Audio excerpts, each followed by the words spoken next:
Hey friends, this is Andy. Chorus.ai is the platform for the Vice President of Sales. Chorus believes that customer conversations are a company's most powerful but most underutilized and overlooked asset. With every sales call and meeting seamlessly recorded, transcribed, and analyzed in real time, Chorus.ai provides an unparalleled view into your sales and customer success teams.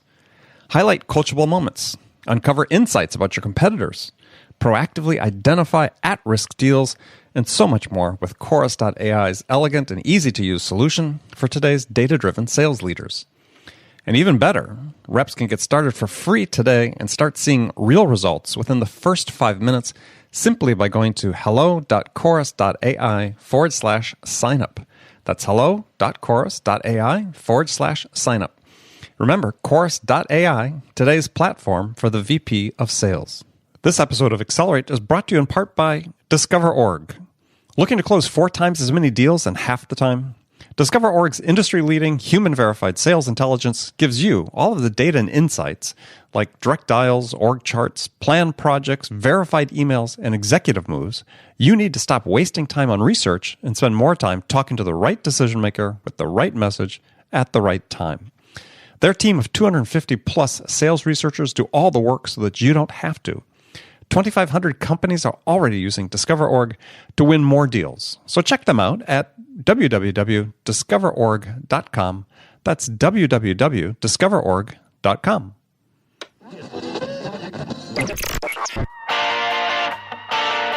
It's time to accelerate. Hey friends, this is Andy. Welcome to episode 599 of Accelerate, the sales podcast of record. Joining me today on Accelerate is my guest, Henry Schuck. Henry is the founder and CEO of DiscoverOrg. And in today's conversation, we're going to talk about how to optimize the value of the list of names that your sales team or that you yourself are using to develop new business, to prospect, call on potential customers, build relationships with new buyers. And it's no secret that every market that we sell into these days is incredibly competitive. And so there's really a requirement for sales organizations of all sizes to really amp up the sophistication of how they sell. And so we're going to talk today about how you can do that, how you can amp up your selling in order to compete with the big dogs. So if you'd like to see the show notes for this episode, go to andypaul.com/599. As always, we provide detailed breakdowns of this conversation and actually all the conversations on Accelerate. Now, before I talk with Henry, let me remind you that today's show is brought to you in part by Henry and his colleagues at DiscoverOrg. The DiscoverOrg platform is a game changer for sales and marketing professionals. This feature-rich sales intelligence platform is supported by 250-plus researchers who continually update contact data and provide account-specific insights to help sales and marketing teams break ahead of the pack. So see the product live at discoverorg.com/schedule-demo. All right, let's jump into it with Henry Schuck. Henry, welcome to Accelerate. Thanks, Andy. It's great to be here. Oh, it's a pleasure to have you here. So I've got a standard question I always lead off the interviews with, and actually maybe the last 300 interviews, I had a different standard question before, but this time, standard question is for you is in your opinion, what's the single biggest challenge that's facing sales reps today? Great question. The single biggest challenge facing sales reps today. I'm going to say the ability to connect with their buyer in a meaningful way, and I'll tell you why I say that. Sure. More and more, I see sales reps becoming younger and younger, and especially at the sort of SDR and BDR level, where a lot of companies. I hate to tell you that just because you're getting older. Yeah, it might be. They look really young to me.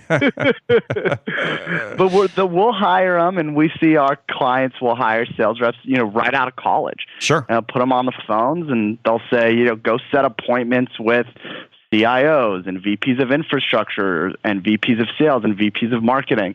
And so the ability to take somebody who's right out of college or even like 1 or 2 jobs post college and then wrap their minds around the business context in general, like companies spend millions of dollars on technological tools and they spend hundreds of thousands of dollars on data and sales intelligence, and getting them to understand how the business world works in a short period of time when all they've seen is high school and college makes it not only intimidating but also very difficult to connect with a VP of sales, a VP of IT, and so they have to be able to process a lot of information in a short period of time, and then figure out the context around that information so that they're able to be experts in their small little area, and provide value to their clients and their prospects. So I think that's a tough challenge. Well, it is. So let's dive into that a little bit. I mean, what's the answer? Because this goes back a long time. My first sales job right out of college, was in the field calling on business owners, and I looked 12. Andy, I still look like 12. Well, thank you very much. Yeah, I've got this screensaver picture on my iPhone. It's a picture of my wife and I when we were after our freshman year in college, and literally, she looks 35. I look 13. I mean, it's yeah. So I won't tell the other half of that story. That's the worm has turned on that one, but yeah, I always like, well, how did any of these people ever make a decision to buy from me? Because again, I look like an adolescent when we're out selling $200,000 computer systems. Yep. And so it must have been something about, well, yeah, I was able to connect at some level with them, able to understand what their concerns were and, empathize and everything you need to do to build this trust-based relationship. And I'm not sure exactly what that was, other than, somebody was asking me about this recently is part of it was just being myself. And I think that's hard for a lot of people these days. And because maybe they feel under pressure, make a lot of calls, do a lot of dials or whatever, but I just think that was part of it. And we don't let people do that as much. Yeah, we don't let people do that as much. And I think on top of that, I bet you really understood the product and the service that you were selling and the value that it was adding for your clients, and you were probably passionate about those things, and you're probably intellectually curious. So when you didn't understand something, you went out of your way to figure it out. And that's certainly that. And, yes. Yeah, and if you're doing that, and you're able to explain the process or a structure or the system in some way that your buyer hasn't thought of yet, I think that is how you get there. I mean, there are different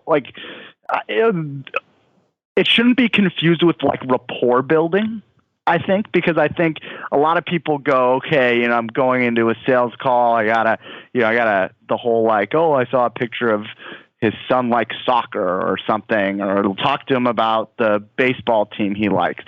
Like, I just don't think you buy a lot of credibility doing that. You buy credibility by asking questions about their business and what they're struggling with and challenged with, and then being able to triangulate that with solutions, whether yours or not, but solutions that solve those problems.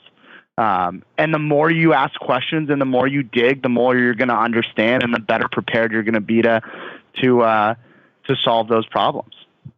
Yeah, and that's sort of how I build rapport. I just ask a lot of questions until I feel like I really understand what they're struggling with, and then all of a sudden we're on an equal playing field, and we're both working towards figuring out the solution to that problem.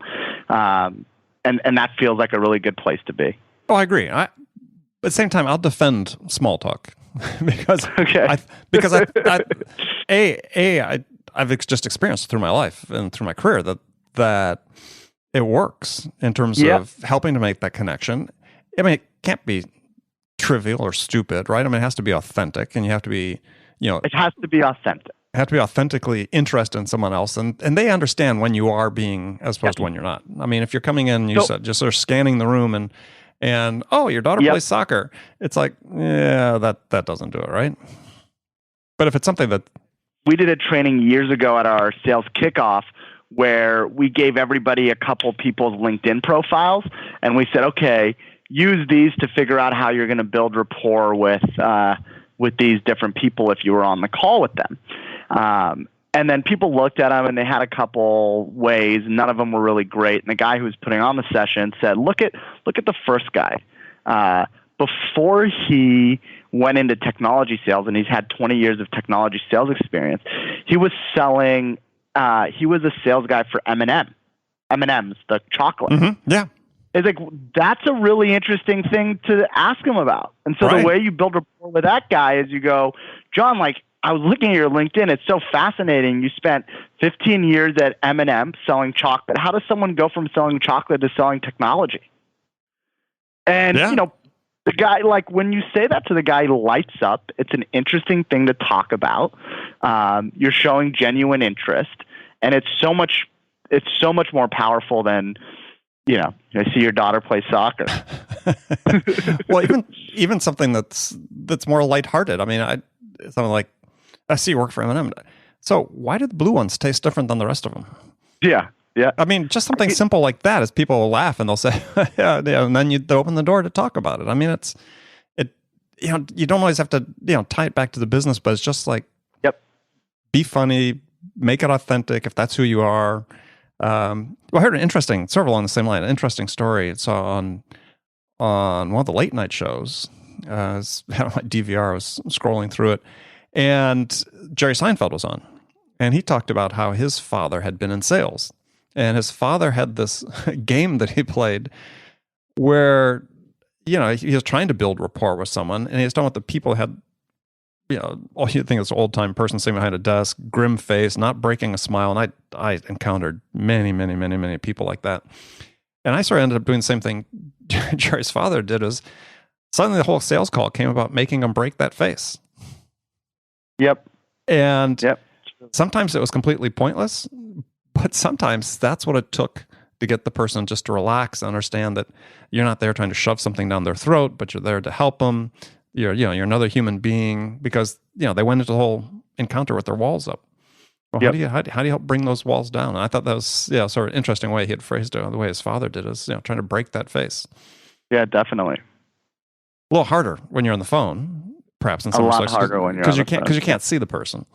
Although, you know, we're pushing our reps to use webcams way more often. Oh, good.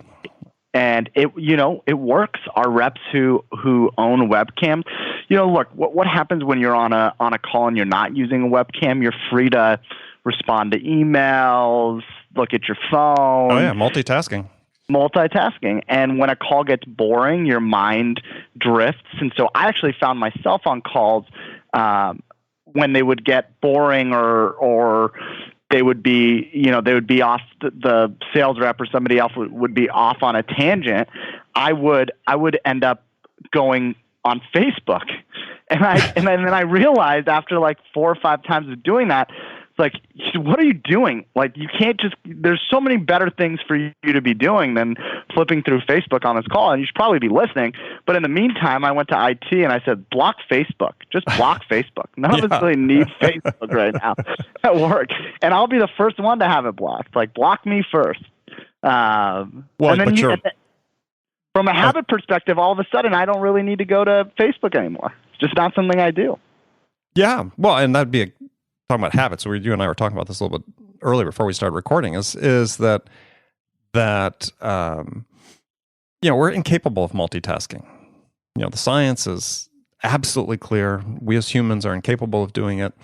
And in my public presentations, I talk about this, where a study was done by some researchers at Carnegie Mellon, where they took study subjects, put them into a room, one at a time, and gave them a multiple choice test. And then about halfway through the test, they interrupted them with a phone call. They weren't expecting the phone call. And it was a short call for like a minute. And then they let them go back and finish the test. And after they had done this for, I forget the sample size, 200, 300 students, that the test scores after the phone call were 20% lower on average across the board. Wow. And so the researcher says, trying to multitask makes us 20% dumber. And it's just like, Wow.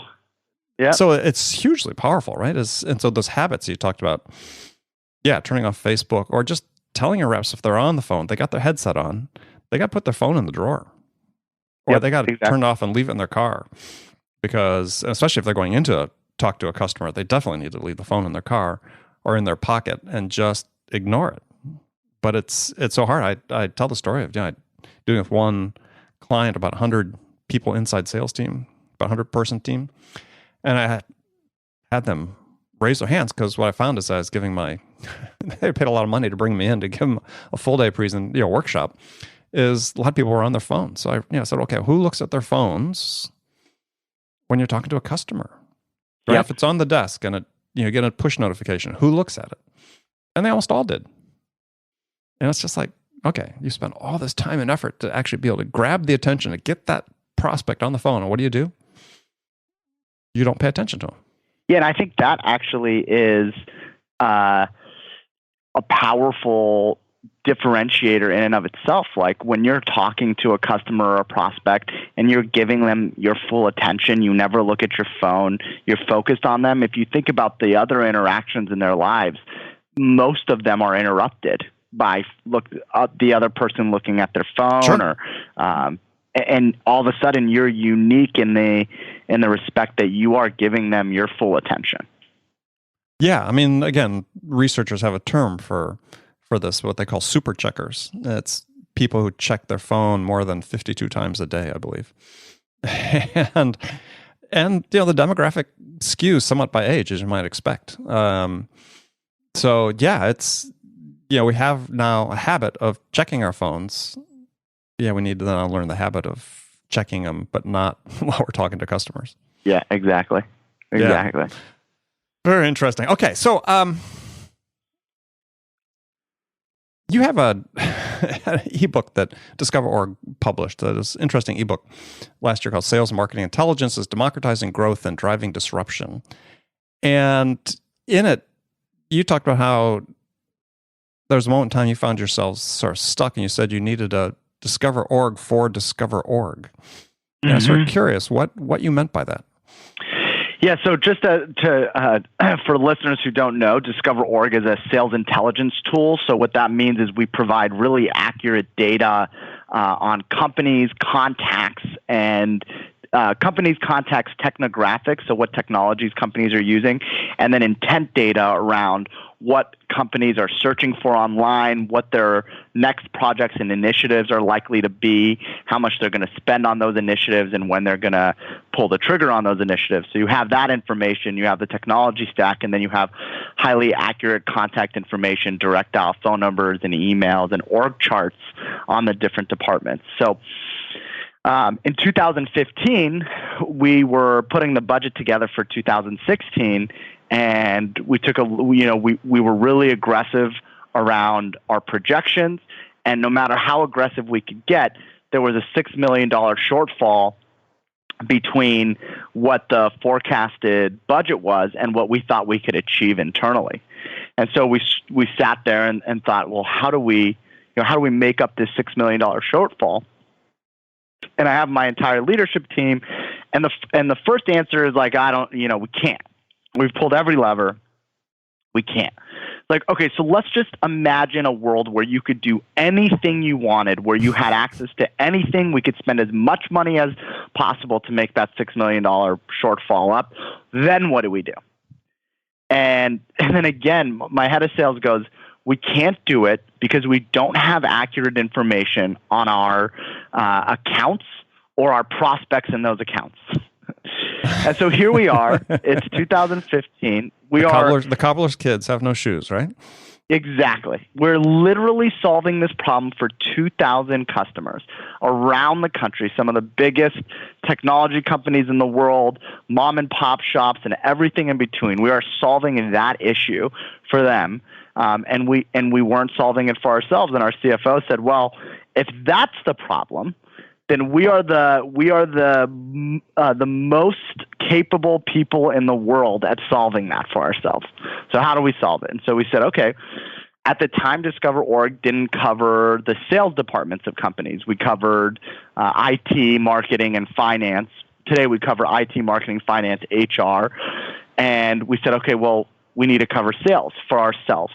So we stood up a team at DiscoverOrg, a team of researchers. One of the unique things about our company and the way that we gather data is there is a human researcher who sits in our Vancouver, Washington offices who looks at the data, who will go out and find data that you can't get through scraping or through buying data through other vendors. There's a human who works the data so that it's highly accurate and complete. And so we hired about 15 people. We trained them on what kind of companies we were looking for. And then we hired an SDR team, a sales development team behind that research. So as the researchers would build a profile on a perfect fit company for us, they'd build out who's the head of sales, who's the head of marketing, what's the direct phone number, do they use Salesforce or Marketo or HubSpot, do they have a sales intelligence initiative coming up, are they hiring salespeople? They put all this information together for us, the same thing that our group that's profiling IT departments is doing. They're doing it now just for us. And they're feeding that information to us. It feeds through Salesforce. It goes into Outreach, which is our automation tool. It goes into FrontSpin, which is our calling tool, and it sort of just feeds right into our SDR team. And we more than made up the shortfall. We actually sold $10 million of net new business through that process, making up significantly for the $6 million shortfall. And here's the thing: we spent over $1 million on that team that year. Mm-hmm. And so when I talk to prospects and they're looking for data solutions for their teams and data that they need to drive their sales and marketing campaigns, if they don't have a tool in place, then they're making a decision to build it internally, because this is a build or buy proposition. If you're making new sales, you have to have data from somewhere. And so you're either buying it from us or you're buying it from someone else, or you have decided that you're going to let your most valuable resource, your sales team, your resource that's responsible for generating new business, expanding existing business, and renewing new business, you have decided to make them your researchers, because they will be forced to build you a really bad version of DiscoverOrg. Mm-hmm. Because they have to get prospect information. They have to know who their buyers are.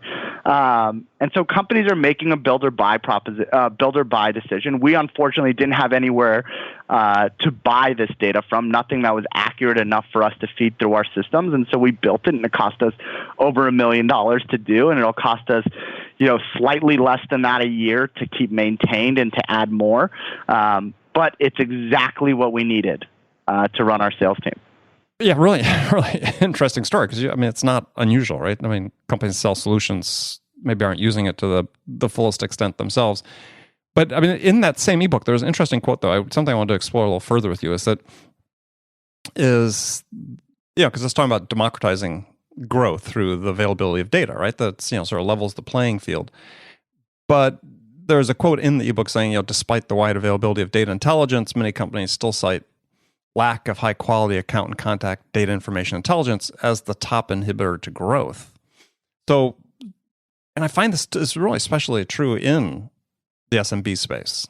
The tools may be there, but there seems to be this, I almost feel like there's a broadening gap between those companies and, let's say, cutting edge sales organizations in the tech space and so on, in that they're not adopting these tools. And I was sort of curious your perspective about how do we bridge that gap? Yeah, so I think about this a lot, and one of the things that I see is there's definitely a sophistication problem from a systems and process standpoint, and so getting access to DiscoverOrg and getting access to really great data and having a CRM to manage that data or a marketing automation tool to send campaigns out, it's sort of like it's a first step towards success, and where those systems become powerful and where the data that we provide our customers becomes powerful is when somebody in sales or sales operations or marketing figures out how to take that data and then build a process or a go-to-market process around it.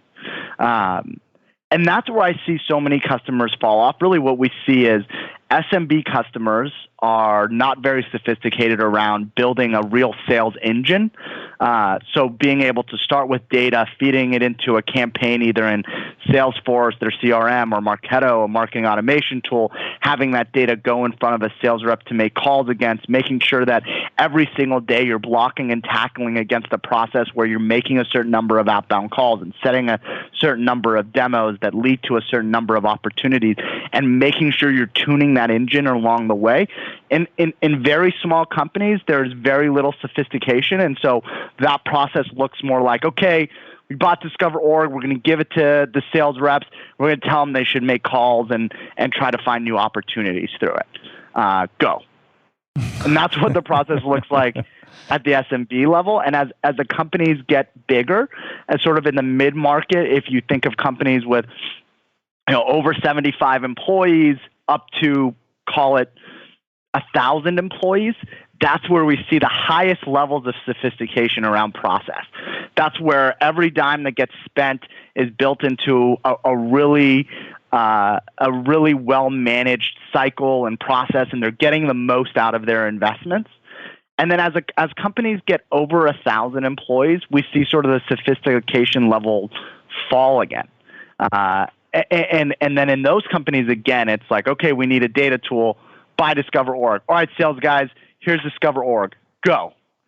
And so at both ends, it's sort of like a bell curve. At both ends, it's there's not enough sophistication to get real value out of high quality data or tools, and sort of in the middle, those companies are taking the most advantage. So along the same path is that I presume that a high fraction of your customers employ an inside sales model of some sort. Yep. And so therefore maybe you're in a unique position to answer the question is that it seems like one of the issues with our current inside sales models is currently constituted is, at least based on the data I see and the companies I talk to, is that the close rates are pretty low overall, right? I mean, you're talking about low 20s, 20 to low 20s on average in a lot of companies. And when you say close rate, Andy, how do you define that? Against qualified opportunities in the pipeline. Okay. Yep. And it takes a lot of names to feed the beast when you're doing that. And so it seems like what I see too many companies doing is saying, well, look, if we did X million dollars last year based on this number of calls that we made and so on and so forth, the answer to growing is to make, we're going to grow 50%, we've got to make 1.5 times as many calls every day, and just sort of brute force math on it, as opposed to saying, well, really the close rate needs to change, right? We need to, I've been trying to come up with a metaphor for this. I mean, and I'm still working on it. I don't have the good one. I'm getting closer though. But it's like, it's like we have two parts of a factory making a product, or one is maybe you're making a car and you need four wheels in the car, but it takes, you have to make 100 wheels to make 4 wheels. You have to make 20 wheels to make 4 wheels, I guess, in that case. Right, or you have to make you're making 100 wheels, but you don't have enough chassis to put them on. Yeah, I mean, it depends which ends, which ends the tail and which one's the dog. But just sort of interested in your perspective, how you think things are going to have to change, because I think that the way we're currently doing it can't last, and that the way we have to evolve is by increasing that close rate, which means finding a way, and this is really down your alley, how do we get better prospects into the pipeline that are going to close at a higher rate, or at the same time look at what we're doing in our own process, say, yeah, we're not being very effective in that rate, in the way we're doing our process. We also can improve that to improve the close rate. But it seems like there's going to be change. I'm just interested in your perspective, how you think that's going to change. Yeah, I mean, look, when we think about the funnel, obviously there are a bunch of different places to impact it. If you're able to increase activity, that's great, and activity is the core of increasing sales. And so if the brute force math probably works, but is incredibly inefficient, right? If you want to grow sales 50%, you probably make 150% more calls, and assuming there's no variability in the people you're calling, that and the conversion rates stay the same, that you'll probably sell 50% more. Mm-hmm. It's just not a particularly efficient way to get there. And the more efficient way to get there is sort of to look at the universe of people that you're calling and say, okay, we made 100 calls, and of those 100 calls, these 25 people that we called are bad fits. They're very unlikely to buy our product. They're the wrong people at the company anyways. And so let's start filtering these out. And then let's go also at the same time say, what does our ideal customer profile look like? Who are they? Are they small companies? Are they big companies? Are they pharmaceutical companies? Are they financial services companies? Are they using a specific technology? Are they Salesforce customers? Are they Marketo customers? Are they SharePoint customers? Do they have an IBM mainframe? And then let's draw a circle around that universe of companies, whatever it is, and then let's say within those companies, who's our ideal buyer? So of those 100 calls that we made, which ones were converting the most? Which ones were converting into demos the most? Which ones were converting from demo to opportunity the most? And which ones were converting from opportunity to close the most? Mm-hmm. And then let's draw a circle around those. And let's couple those two things together and say, these are the people that we're going to focus on going forward. And let's call these people, because calling 100 of these people is a lot more effective than calling 100 random people. And I think on top of that, though, what you get out of that, though, too, is some of the metrics that we're using, like pipeline coverage and so on.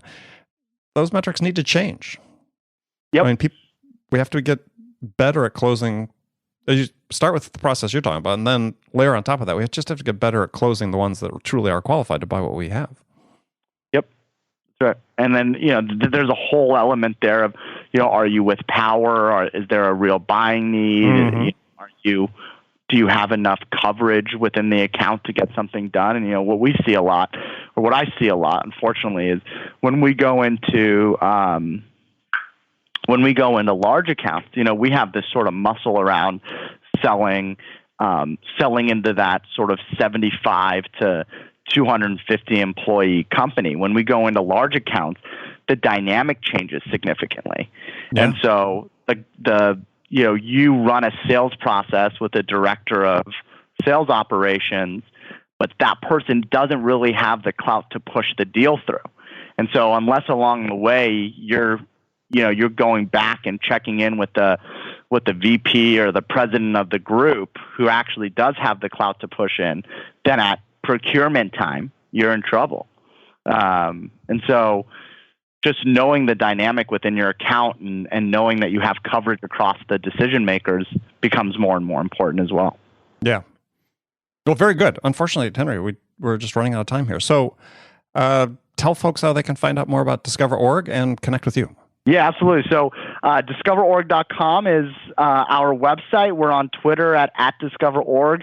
I'm on Twitter at Henry L. Schuck, SCHUCK. Also connect with me on LinkedIn. We have a big presence there. But also my email is just henry.schuck@DiscoverOrg.com. So would love to hear from any of the listeners if they have any other questions.